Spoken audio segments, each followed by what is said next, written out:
Hello everyone, good morning to all of you and welcome to online study point. दोस्तों, आज है 22 जुलाई और आज की इस वीडियो में हम 22 जुलाई से रिलेटेड करंट अफेयर के सभी इंपॉर्टेंट को कवर करने वाले हैं।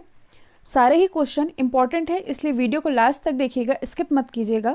और यदि आप लोगों को इस वीडियो की PDF चाहिए तो आप हमारा टेलीग्राम चैनल भी ज्वाइन कर सकते हैं, लिंक डिस्क्रिप्शन बॉक्स में दी हुई है। और यदि आप चैनल पर नए हैं तो चैनल को सब्सक्राइब कर लीजिए, साथ ही बेल आइकन दबाना बिल्कुल मत भूलिएगा ताकि आप लोगों को हमारे सभी वीडियो की नोटिफिकेशन सबसे पहले मिल सके। तो चलिए स्टार्ट करते हैं हमारा पहला क्वेश्चन। हाल ही में SBI कार्ड के नए MD और CEO ये कौन बने हैं? तो ये भी हाल ही में बन गए हैं अश्विनी कुमार तिवारी। और अश्विनी कुमार तिवारी ये किनका स्थान लेंगे?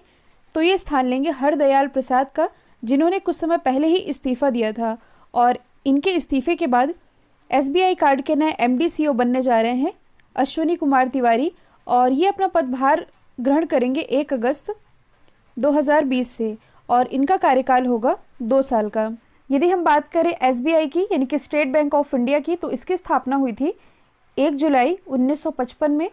हेडक्वार्टर कहाँ स्थित है? मुंबई, महाराष्ट्र में। और प्रेजेंट टाइम में इसके अध्यक्ष हैं रजनीश कुमार।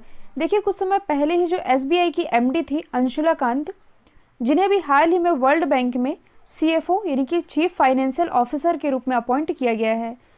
अब आप SBI से रिलेटेड और क्या क्या चीज़ें याद रख सकते हैं? तो देखिए, जो SBI है ये ऑस्ट्रेलिया के विक्टोरिया में ब्रांच ओपन करने वाला भारत का पहला बैंक भी बना है। अच्छा, आप लोगों ने योनो SBI के बारे में ज़रूर सुना होगा। और योनो SBI के ब्रांड एम्बेसडर ये कौन है? तो ये हैं स्वप्ना बर्मन। स्वप्ना बर्मन जो कि बिलोंग करती है वेस्ट बंगाल से।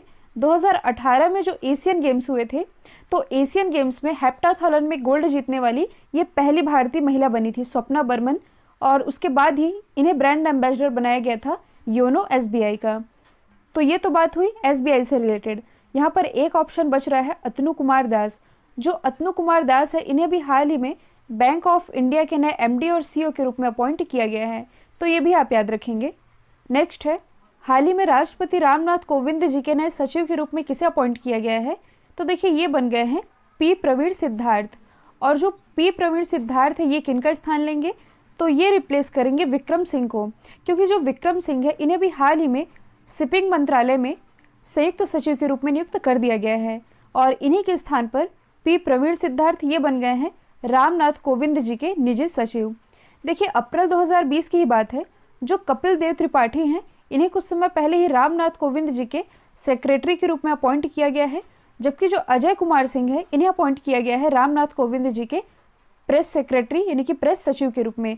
तो ये जो चारों ऑप्शन है ये रामनाथ कोविंद जी से ही रिलेटेड है, जो कि आप लोगों को याद होना चाहिए। अब यदि हम बात करें राष्ट्रपति रामनाथ कोविंद जी की, तो सबसे पहले यदि आप की पॉइंट को हाईलाइट करेंगे तो जो राष्ट्रपति है इसका उल्लेख है आर्टिकल 52 से लेकर के 62 तक। इसमें इंपॉर्टेंट है आर्टिकल 61, क्योंकि आर्टिकल 61 में राष्ट्रपति के महाभियोग के बारे में बताया गया है। अच्छा, जो राष्ट्रपति का पद है ये किस देश के संविधान से लिया गया है? तो देखिए, ये लिया तो गया है USA के संविधान से, लेकिन इसकी जो संवैधानिक स्थिति है ये है ब्रिटेन की महारानी के समतुल्य। कहने का मतलब है कि जो भारत के राष्ट्रपति हैं ये नाम मात्र की कार्यपालिका के प्रमुख होते हैं, या आप कह सकते हैं ये औपचारिक प्रमुख होते हैं, क्योंकि जो सभी काम होते हैं ये प्रेसिडेंट के नाम पर ही होते हैं। अच्छा, जो राष्ट्रपति रामनाथ कोविंद जी है इनकी पहली विदेश यात्रा कौन सी थी?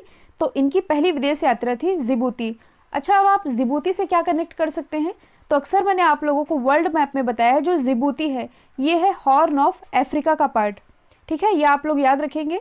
और यदि आप करंट से रिलेट कर सके तो रामनाथ कोविंद जी को पिछले ही साल क्रोएशिया के highest civilian honour grand order of Tomislav से भी सम्मानित किया जा चुका है।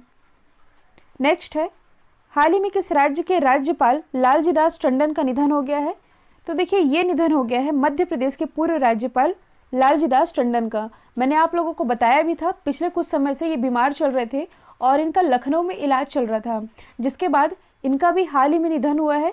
और आप लोगों को मैंने ये भी बताया था कि जब ये बीमार थे तो मध्य प्रदेश राज्य के गवर्नर का जो एडिशनल चार्ज है ये संभाल रही थी उत्तर प्रदेश की राज्यपाल आनंदीबेन पटेल। अच्छा, यहाँ पर मैंने जो टर्म यूज़ किया है एडिशनल चार्ज का, तो इससे आप क्या रिलेट कर सकते हैं? तो देखिए, जो 7वां संविधान संशोधन है, 7वां संविधान संशोधन 1956, इसके अंतर्गत जो राष्ट्रपति हैं ये 2 या 2 से अधिक राज्यों के लिए एक राज्यपाल की नियुक्ति कर सकते हैं, पर किसकी सलाह पर? प्राइम मिनिस्टर की सलाह पर। तो ये तो बात हुई राज्यपाल की। अब आप मैप में देख सकते हैं मध्य प्रदेश की लोकेशन, क्योंकि ये पूर्व गवर्नर थे मध्य प्रदेश के। ये बॉर्डर शेयर करता है यूपी, राजस्थान, गुजरात, महाराष्ट्र और छत्तीसगढ़ के साथ। मध्य प्रदेश की राजधानी क्या है? भोपाल। और इसी भोपाल में भारत का पहला गार्बेज क्लिनिक स्थापित किया गया है, जबकि भारत का पहला गार्बेज कैफे ये स्थापित किया गया है छत्तीसगढ़ के अंबिकापुर में। मुख्यमंत्री तो चौथी बार मुख्यमंत्री बनाए गए हैं शिवराज सिंह चौहान। और मध्य प्रदेश उच्च न्यायालय के मुख्य न्यायाधीश ये हैं अजय कुमार मित्तल। यहाँ से लोकसभा सीटें कितनी आती हैं? 29, जबकि राज्यसभा सीटों की संख्या है कुल 11। मैंने आप लोगों को बताया था कि मध्य प्रदेश में स्थित है बैतूल जिला। ये आप देख सकते हैं, बैतूल जिले में स्थित है बाचा गांव। और ये जो बाचा गांव है ये 100% सौर ऊर्जा से संचालित भारत का पहला गांव भी है, तो ये भी आप याद रख सकते हैं। नेक्स्ट, 45वीं इंडिया आइडियाज समिट 2020 की मेजबानी कौन करेगा? तो देखिए, इसकी मेजबानी करेगा भारतीय व्यापार परिषद यानी कि इंडिया बिजनेस काउंसिल। अच्छा, इस समिट का आयोजन क्यों किया जा रहा है? तो देखिए, कोविड-19 के बाद अर्थव्यवस्था को कैसे पटरी पर लाया जाए और बिजनेस और इन्वेस्टमेंट यानी कि निवेश जैसे मुद्दों को लेकर के इस समिट का आयोजन किया गया था, जो कि होस्ट कर रहा है भारतीय व्यापार परिषद। अच्छा, इस समिट की थीम क्या रही है? तो इसकी थीम थी बिल्डिंग ए बेटर फ्यूचर। तो इसकी थीम भी आप याद रख सकते हैं। नेक्स्ट है, हाल ही में भारत के पहले सार्वजनिक ईवी यानी कि इलेक्ट्रॉनिक वाहन चार्जिंग प्लाजा का उद्घाटन कहाँ किया गया है? तो देखिए, इसका उद्घाटन किया गया है अभी हाल ही में दिल्ली में। और क्यों किया गया है? तो इलेक्ट्रिक वाहनों की चार्जिंग की समस्या को दूर करने के लिए इस प्लाजा का उद्घाटन किया गया है। और किसके द्वारा किया गया है? आर.के. सिंह के द्वारा। आर.के. सिंह ये हैं कौन? तो ये प्रेजेंट टाइम में हमारे केंद्रीय विद्युत, नवीन और नवीकरणीय ऊर्जा मंत्री है। और इनकी कॉन्स्टिट्यूंसी क्या है? तो ये है आरा, बिहार। और इन्हीं के द्वारा इस प्लाजा का उद्घाटन किया गया है। अब देखिए, ये भारत का पहला सार्वजनिक चार्जिंग प्लाजा है जो कि दिल्ली में स्थापित किया गया है। अब इसी से आप कनेक्ट कर सकते हैं दिल्ली में और ऐसी क्या चीज़ है जो कि भारत में पहली बार स्थापित की गई है। तो एक तो हुई चार्जिंग प्लाजा की बात, दूसरा आप लोगों को याद रखना है कि भारत का पहला सिग्नेचर ब्रिज जिसका उद्घाटन 2018 में अरविंद केजरीवाल जी के द्वारा किया गया था, ये है भारत का पहला सिग्नेचर ब्रिज। इसका भी उद्घाटन किया गया दिल्ली में। भारत का पहला वॉर मेमोरियल ये भी स्थित है दिल्ली में ही। साथ ही भारत का पहला प्लाज्मा बैंक, ये करंट से रिलेटेड है, तो भारत का पहला प्लाज्मा बैंक ये भी स्थापित किया गया है दिल्ली में ही। दिल्ली की यदि हम बात करें तो ये स्थित है यमुना नदी के किनारे। मुख्यमंत्री है अरविंद केजरीवाल, जिन्होंने कुछ समय पहले अपने ही नाम का यानी कि एके नाम का मोबाइल एप्लीकेशन लॉन्च किया था। और लेफ्टिनेंट गवर्नर ये कौन है? तो ये है अनिल बैजल। दिल्ली से रिलेटेड आप और क्या याद रख सकते हैं? तो 5T प्लान ये दिल्ली की ही एक स्कीम है जो कि अरविंद केजरीवाल जी ने चलाई थी। साथ ही ऑपरेशन सील्ड ये भी रिलेटेड है दिल्ली से ही। नेक्स्ट है, हाल ही में छात्रों के लिए मनोदर्पण पहल का शुभारंभ किसने किया है? तो इसका शुभारंभ किया गया है रमेश पोखरियाल जी के द्वारा।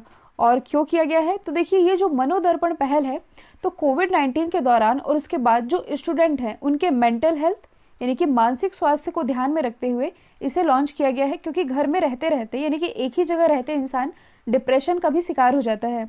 तो इसी मेंटल हेल्थ को ध्यान में रखते हुए जो पहल है मनोदर्पण पहल, ये लॉन्च की गई है रमेश पोखरियाल जी के द्वारा।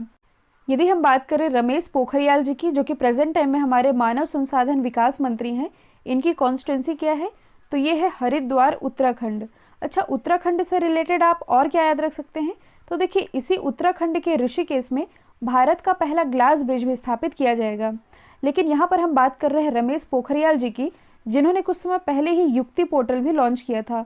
और मैंने आप लोगों को युक्ति पोर्टल की फुल फॉर्म भी बताई थी, young India combating covid with knowledge, technology and innovation. ये है युक्ति पोर्टल की फुल फॉर्म, जिसे कि लॉन्च किया था रमेश पोखरियाल जी ने। नेक्स्ट है, हाल ही में मिजोरम के पहले मेगा फूड पार्क का उद्घाटन किया गया है। इसका नाम क्या है? देखिए, मिजोरम का पहला मेगा फूड पार्क है, इसलिए इम्पॉर्टेंट है। तो जैसा कि नाम से स्पष्ट हो रहा है, इसका नाम है जोरम मेगा फूड पार्क। और इस मेगा फूड पार्क से किसानों, उत्पादकों, उपभोक्ताओं और प्रोसेसरों को लाभ मिलेगा। और इस फूड पार्क से लगभग 5,000 लोगों को रोजगार भी मिलेगा और लगभग 25,000 किसान लाभान्वित होंगे। और इसी का उद्घाटन किया है हरसिमरत कौर बादल जी ने। हरसिमरत कौर बादल जी जो कि प्रेजेंट टाइम में हमारी फूड प्रोसेसिंग मिनिस्टर है, और इनकी कॉन्स्टिट्यूंसी क्या है, तो ये है भटिंडा, पंजाब। यदि हम बात करें मिज़ोरम की, तो मिज़ोरम की कैपिटल क्या है, ये है आइजोल। मुख्यमंत्री कौन है, तो ये है जोरमथंगा, और गवर्नर कुछ समय पहले ही बनाए गए हैं PS श्रीधरन पिल्लई। अब देखिए यहाँ पर पहले मेगा फूड पार्क की बात की ही जा रही है, तो आप अदर ऑप्शन को रिलेट कर सकते हैं, जैसे कि भारत का पहला अक्वा मेगा फूड पार्क ये है Godavari mega aqua food park, जो कि स्थित है आंध्र प्रदेश में, और इसका भी उद्घाटन कुछ समय पहले ही किया गया था हरसिमरत कौर बादल जी के द्वारा। अवंती मेगा फूड पार्क, तो ये मध्य प्रदेश का पहला मेगा फूड पार्क है, जबकि जो green tech mega food park है ये है राजस्थान का पहला मेगा फूड पार्क, और इन सभी का उद्घाटन किया गया था हरसिमरत कौर बादल जी के ही द्वारा। तो ये सभी आप कनेक्ट करके याद रख सकते हैं। नेक्स्ट है, फिक्की की एक रिपोर्ट के अनुसार भारत में कोरोना संकट के कारण निम्नलिखित में से कितने प्रतिशत नौकरियां घटने के आसार हैं। तो देखिए वैसे भी करोड़ों लोगों की नौकरियां जा चुकी है इस महामारी के बीच, और अब इस महामारी के बाद जो फिक्की है इसने ये अनुमान लगाया है कि लगभग 20% नौकरियां घट सकती हैं। तो ये जो डेटा है रिलीज़ किया है फिक्की ने, तो इसके बारे में जान लेते हैं। फिक्की की फुल फॉर्म बनती है federation of Indian chambers of commerce and industry, या इसे आप हिंदी में कह सकते हैं भारतीय वाणिज्य एवं उद्योग महासंघ। इसकी स्थापना कब हुई थी, 1927 में। हेडक्वार्टर स्थित है नई दिल्ली में। और देखिए दिसंबर 2019 में ही जो संगीता रेड्डी जी हैं ये बनाई गई हैं फिक्की की पहली महिला अध्यक्ष। ये तो हैं अध्यक्ष। CEO कौन है, तो ये हैं पवन कुमार अग्रवाल। और देखिए अभी हाल ही में फिक्की लेडीज़ ऑर्गेनाइजेशन की राष्ट्रीय अध्यक्ष बनाई गई हैं। इनका नाम क्या है, तो ये है जानवी फूकन। तो ये भी आप याद रखेंगे। नेक्स्ट है, कौन सा राज्य 2022 तक प्राकृतिक तरीके से खेती करने वाला देश का पहला राज्य बन जाएगा। तो देखिए ये बन जाएगा हिमाचल प्रदेश। तो यदि आप की पॉइंट को हाईलाइट करेंगे तो सबसे पहले आप लोगों को ये मालूम होना चाहिए कि प्राकृतिक खेती ये किसे कहते हैं, यानी कि नेचुरल फार्मिंग। तो देखिए इसके लिए आप 5 बेसिक पॉइंट याद रखेंगे, यानी कि जो नेचुरल खेती होती है इसमें 5 चीज़ें नहीं होती, यानी कि इसमें जुताई नहीं होती, उर्वरक और कीटनाशक का यूज़ नहीं होता, यानी कि किसी भी तरह के केमिकल और फर्टिलाइज़र का यूज़ नहीं कर सकते, साथ ही निराई और छटाई ये कुछ भी नहीं होता है प्राकृतिक खेती में, यानी कि नेचुरल फार्मिंग में। और देखिए ये जो खेती है जिसे नाम दिया गया है प्राकृतिक खेती, इसकी शुरुआत की किसने थी, तो इसकी शुरुआत की गई थी फुकुओका के द्वारा। अब ये फुकुओका ये कौन है, तो देखिए ये जापान के एक किसान थे और प्रसिद्ध दार्शनिक थे। इन्होंने इस खेती की शुरुआत की थी और भारत में इसे ऋषि खेती के नाम से भी जाना जाता है। अब देखिए यहाँ से आप एक और चीज़ रिलेट कर सकते हैं। ये तो हुई प्राकृतिक तरीके से खेती की बात, यानी कि नेचुरल फार्मिंग की बात। यदि आपसे पूछा जाए कि जैविक खेती लागू करने वाला भारत का पहला राज्य कौन सा है, तो ये है सिक्किम। तो जैविक खेती सिक्किम।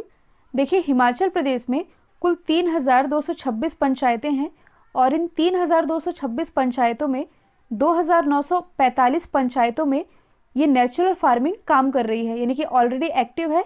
अब जो बाकी की 281 पंचायतें हैं उनमें भी प्राकृतिक खेती की शुरुआत की जानी है, और ऐसा करने के बाद 2022 तक, देखिए टारगेट है 2022 तक हिमाचल प्रदेश ऐसा पहला राज्य होगा जो कि पूरी तरीके से नेचुरल फार्मिंग वाला राज्य बन जाएगा।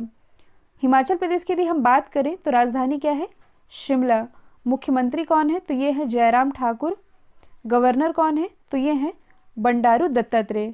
अच्छा, हिमाचल प्रदेश से आप और क्या रिलेट कर सकते हैं, तो देखिए 100% LPG कनेक्शन प्रोवाइड कराने वाला देश का पहला राज्य ये हिमाचल प्रदेश ही बना है, तो ये भी आप याद रख सकते हैं।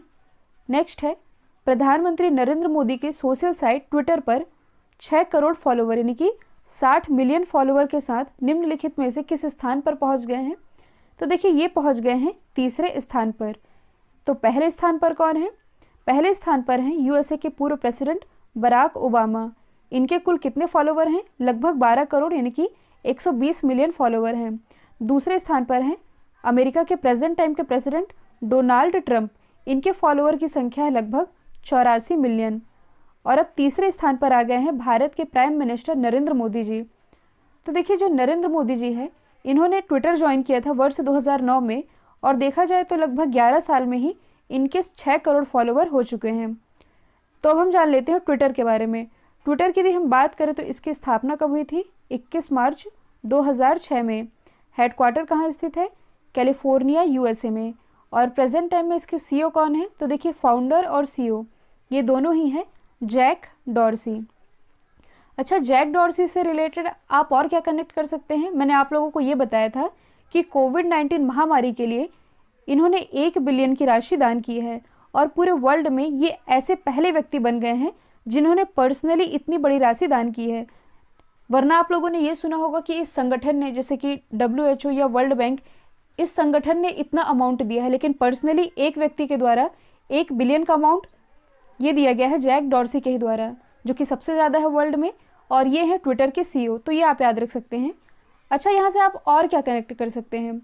तो देखिए प्रधानमंत्री नरेंद्र मोदी जी हैं, इन्होंने 2019 में एक ट्वीट किया था। ट्वीट है सबका साथ सबका विकास। और देखिए इस ट्वीट को ट्विटर के द्वारा गोल्डन ट्वीट 2019 के खिताब से नवाजा जा चुका है। तो ये रहा था 2019 का गोल्डन ट्वीट, जिसे कि सबसे ज़्यादा लाइक्स और रीट्वीट्स मिले थे। तो ये भी आप याद रख सकते हैं। कल मैंने आप लोगों से पूछा था हाल ही में 34वां ला लीगा खिताब किसने जीता है? तो ये जीता है रियल मैड्रिड ने। अब आप लोगों के लिए आज का सवाल है, हाल ही में किस एयरपोर्ट पर भारत की पहली संपर्क रहित यानी कि कॉन्टैक्टलेस कार पार्किंग बनाई गई है? तो इसका आंसर जो भी है कमेंट बॉक्स में दीजिएगा। और देखिए मैं आप लोगों को बता दूं कि ऑनलाइन स्टडी पॉइंट की जो 6 मंथ्स की करंट अफेयर की PDF है ये कल लॉन्च की जानी है और इस PDF को टॉपिक वाइज कवर कराया गया है बहुत अच्छे ही तरीके से, with detailing, with extra fact, जैसा कि आप लोगों को क्लास में पढ़ाया जाता है। तो ये PDF कल लॉन्च होगी और एक ऑफर के साथ लॉन्च होगी, इसलिए कल का करंट अफेयर का वीडियो बिल्कुल भी स्किप मत कीजिएगा। तो आई होप ये वीडियो आप लोगों को पसंद आया है। यदि पसंद आया है तो अभी के अभी इस वीडियो को एक लाइक दीजिए और एक शेयर तो ज़रूर बनता है। आज के लिए इतना ही। Thank you so much.